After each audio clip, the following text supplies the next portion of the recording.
议员黄兆辉以着台南市基美加生态病院，一天的门诊量大约有5、6千人，如果加上大院加批病，一天超过1万人。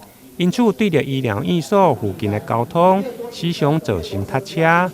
因此，议员就医的便利性、加停车的空间，提出加市府交通局来探讨。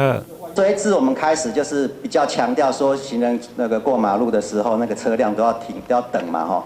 然后呢，如果没有专用的时项，通常一个绿灯啊，车辆要右转要进去胜利路或者是进去那个停车场，他就要等行人过了。行人过完之后呢，绿灯也结束了。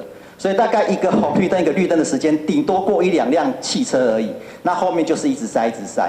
这个状况就是会有这种情形发生啊。成大医院衍生的这个需求，其实医院本身它有第一个最主要的责任，它应该要来提供足够的停车空，因为它不应该要外部化。我觉得这个很难呢，一个医院它是一个既有的空间，一天6000，怎么可能提供？可是如果4人共乘好了啦，也要几千呢。可是成大医院是附属在成大里面。所以成大其实应该要校方跟医院一起来解决。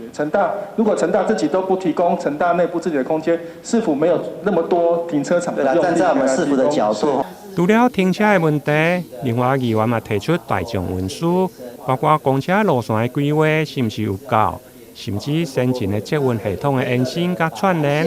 对此市长也回应，因为永康甲安南区人口数未来对六甲顶到安南区的串联。